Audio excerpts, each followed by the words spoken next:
جناب آقای پزشکیان وقت بخیر، خوش آمدید به بدون تعارف. در خدمت شما هستم. زنده باشید. میدونم این سوال تکراریه، اما برای شروع در یک جمله بفرمایید چی شد که برای انتخابات ثبت نام کردید؟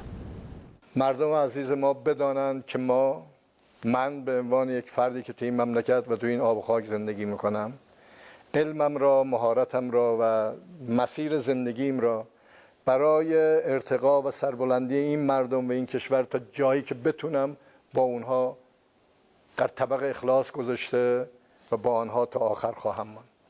و اگر بخواید به عملکرد گذشته خودتون انتقادی داشته باشید چیه؟ چیزی که ما در گذشته انجام دادیم حتما بدون برو برگردی اشتباهاتی داشته. یه باری یادمه یک دفعه به خاطر اینکه یه تصمیمی گرفتیم و این بر مبنای نظر کارشناسی بود. بعدا متوجه شدیم اون کارشناسایی که ما گذاشتیم اسمشون کارشناس بود. اینا کارشناس نبودن.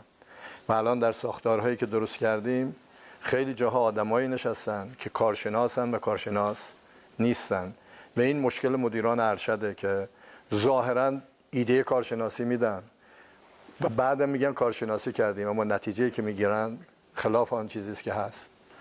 باید هوشیار باشیم، از کارشناس استفاده کنیم، نه اسم کارشناس، اونی که واقعا کارشناسه.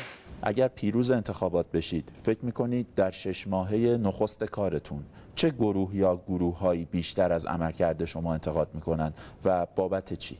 افرادی رو که توان ندارن، مراحل رو طی نکردن و امروز اومدن مدیر شدن، رئیس شدن، مدیر گروه شدن، رئیس یه واحد شدن که متاسفانه وجود داره. باید برگردن به اونجایی که باید این مرحله رو طی کنن و کسانی که حقشون بود و خورده شده باید اون حق بهشون داده بشه، بدون توجه به اینکه جزء کدوم دسته‌ای ان، کدوم جناحی ان و یا اصلا چه ایده‌ای دارن. حق رو باید کاری بکنیم به حقدار داده بشه. میخوایم سیستم اداری درست بشه، کسی که در یک سیستم اداری استخون خورد کرده، تلاش کرده، نیم یه عده آدمایی که یهو از یه جایی معرفی شدن این آدم رو بر اینا رئیس بکنیم.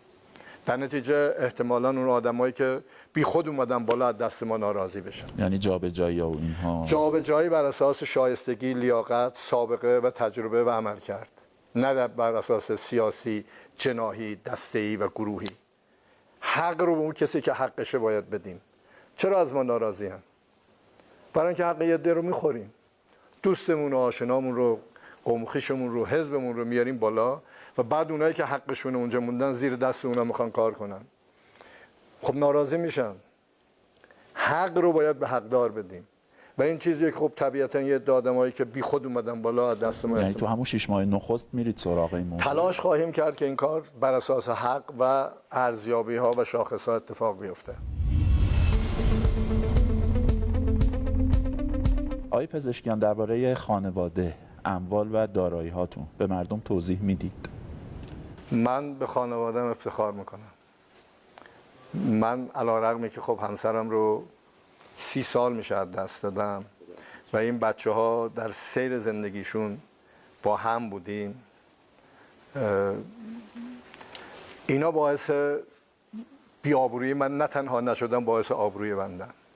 سالمن، صادقن و در مسیر زندگی همیشه همراه بودن و نعمتی است که خدا به ما داده. خیلی ها هستن که اینجوری نیستن و کاری که خلاف اون قانون و مقررات و مسیر باشه نه تنها من انجام دادم. من یادم وزیر بودم، ماشین وزارت خونه رو حالا راننده که نه خودمون می‌خواستیم ببریم، پسرم میگفت چرا این ماشین رو میبری، بیا ماشین خودمون رو برداریم، تو نباید این ماشین استفاده کنی. حاضر نبودم ماشین دولتی رو که ماشین مثلا سمند بود، ما مثلا مال ما پژو 405 بود، میگفت چرا اینو برمی‌داری، ماشین خودمون رو برداریم، ما حق نداریم از این ماشین استفاده کنیم. و این چیزیه که برای من خیلی به اصطلاح و هیچ وقت از موقعیت من اونا جایی نرفتن که استفاده بکنن. خیلی وقتا از این که خودشونو به اسم من معرفی کنن که نکنه مثلا اگه خواستم معرفی کنن و یه جور دیگه برخورد بکنم با اینا اجرام میکنن. فرزندانتون؟ بله. دارایی هم معلومه، چیزی نیست که مثلا بنده نه جای سهام دارم نه جای امتیاز دارم. تا حالا که اومدم حتی مجوز مطب نگرفتم. یه روزی دوستامون گفتم خب بیایم سهم بگیریم. خب گفتم من نمیگیرم. گفت خب بعد از بازنشستگی سهم داشته باشیم. گفتم اونم نمیخوام، چون من نمیخوام من مریض پول بگیرم به خاطر اونی که پول. گفت خب آقا چیکار کنی؟ گفتم هیچی، تموم شد، میریم یه باقی میگیریم تو ارومیه، اونجا کشاورزی میکنیم. الانم اون باغ رو گرفتم و اگر یه روزی بازنشسته بشم میرم اونجا کارگری میکنم. زندگی راحت در طبیعت و با مردم. اموال و دارایی‌ها در این حد توضیح میدید یا نمیشه؟ در همین حد، چیز دیگه ای نداریم. باغ داریم، خونه داریم، تهران، تبریز، چیز دیگه خاص دیگه ای نداریم. در ارومیه باغ خریدیم، در حقیقت اون باغ است و خونه‌ای که اینجا داریم، خونه‌ای که تبریز داریم. این مجموعه اون چیزی است که داریم. تا الان در تجربه سیاسی و مدیریتی گذشته‌تون در دوراهی بین تصمیم سخت و محبوبیت میان مردم قرار گرفتید؟ تصمیم سختمون جایی بوده که بین مردم و اون مقررات قوانین باید تصمیم می‌گرفتیم. من یادمه رئیس دانشگاه بودم، دوره آیت الله رفسنجانی بود. اینا تصمیم به کوچیک کردن دولت داشتن و میبایست یه تعدادی رو لغو قرارداد میکردن. به ما گفتن که شما باید 300 نفر رو بریزید بیرون. من گفتم این کارو نمیکنم، منو بریزید بیرون. من نمیتونم یه عده‌ای رو از زندگی ساقط کنم، مگه اینکه بگید اینا برن بیرون چیکار کنن. بر اساس اینکه اینجا داره کار میکنه، رفته خونه کرایه کرده، رفته یه تعهدی داده، من اینو بیرون کنم، خب سرنوشته اینو باید به من بگید چیکار باید بهش بکنم. نکردم، گفتم حکم منو لغو کنید. یعنی در حقیقت همیشه سعی کردیم طرف مردم باشیم، با مردم باشیم، در جایی که حق اونها خورده شده با مردم سعی کردیم زندگی کنیم، نه با قدرت. و این چیزی که همیشه تو زندگیمون باش عمل کردیم. وزیر بودم، یه روز دیدم کارمندامون پایین دارن شعار میدن، بچهای حراست هم این ور میدویدن که نذاره اینا صدا کنن. پرسیدم چی شده؟ گفتن که اینا به اصطلاح هیچی، ما جمعش چی میگن، حرفشون چیه؟ گفتن هیچی، حقوقشون تأخیر پیدا کرده. گفتم چرا تأخیر پیدا کرده؟ بگید بیام مسجد پایین، نمازخونه پایین، میام باشون صحبت کنم. جمع شدن رفتم پایین، اونا اعتراض کردن که حقوق اونا ندادن. من ازشون معذرت خواهی کردم، برای اینکه مقصر منم. به من پول نمیدادم، من میتونستم 2 ماه دیگه زندگی کنم. به یه کارمندی که حقوقش ما ندادیم، اون سر برزی نمیتونه برای فرداش کاری بکنه. من وظیفه من حقشو بدم، نه اینکه مثلا باش برخورد بکنم. در چه باید انتخاب میکردم، طرف اونا باستم یا طرف این آدمایی که به خاطر ناتوانی و یا مشکلات به هر شکلی نتونسته بودن جواب بدن. ما طرف مردم بودیم. فکر میکنید مردم درباره شما چه فکری میکنه؟ اینو باید هم مردم بپرسید. ولی آنچه که هست، هیچ وقت بهشون دروغ نگفتم، هیچ وقت غیر صادقانه با اینا برخورد نکردم. چیزی رو که گفتم بهش عامل بودم و خیلی راحت الانم میگم هر چی که تو زندگیم بوده همونه که شفاف هست و چیزی رو پنهان ندارم. چه ویژگی از شما در ذهن مردم برجسته است؟ تصور میکنم صداقت ما، دروغ نگفتن ما. من حتی به بچه‌هام دروغ نگفتم. امکان نداره شما بپرسید یه بار یه وعده داده باشم که بعداً عمل نکرده باشم. اگر بخواید شبهه‌ای رو که از شما در ذهن مردم شکل گرفته برطرف کنید، چی میگید؟ مردم بالاخره سوال دارن، شک کردن در کار من. بریز تو صحرا بذار ببینن، آنچه که شک دارن شفاف ببینن چه خبره. اون وقت این ظنی که دارن برطرف میشه. حالا میخواید اشاره کنید مثلا خودتون شنیدید یا میدونید چه شبهه‌ای از شما؟ نه، یه بار تو مجلس یکی از این آقایون گفت دخترت فلانجا فلان کار است. گفتم بیاید زندگی ما رو ببینید، زندگی اونا رو ببینید. بیا ببین دیگه، نمیگی مثلا ما این زندگی، اینم خونه، اینم دارایی ما، در بیارید غیر از اینو. بچه ما نه بچه من، برادرم، بچه برادرم، هیچ کدوم از دور و بر من در هیچ یک از این بنگاه‌های اقتصادی، هیئت مدیره یا نمیدونم از این زد و بندهای اقتصادی نمیتونم پیدا کنم. من حدود 10-15 سال تو دانشگاه همه کاره بودیم. تو دانشگاهی که من زندگی میکنم برام پیدا کنن که یه نفر از آدمای ما اونجا استخدام شده. اما برید ببینید بقیه وقتی میرن جایی چقدر از آدما رو با خودشون میبرند و استخدام میکنن به ناحق. پیدا کنن، یه نفر، نمیگم 2 نفر رو.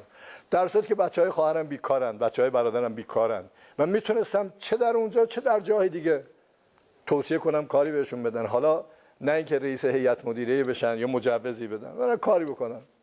لیسانس و فوق لیسانس هم هستن همشون. درست.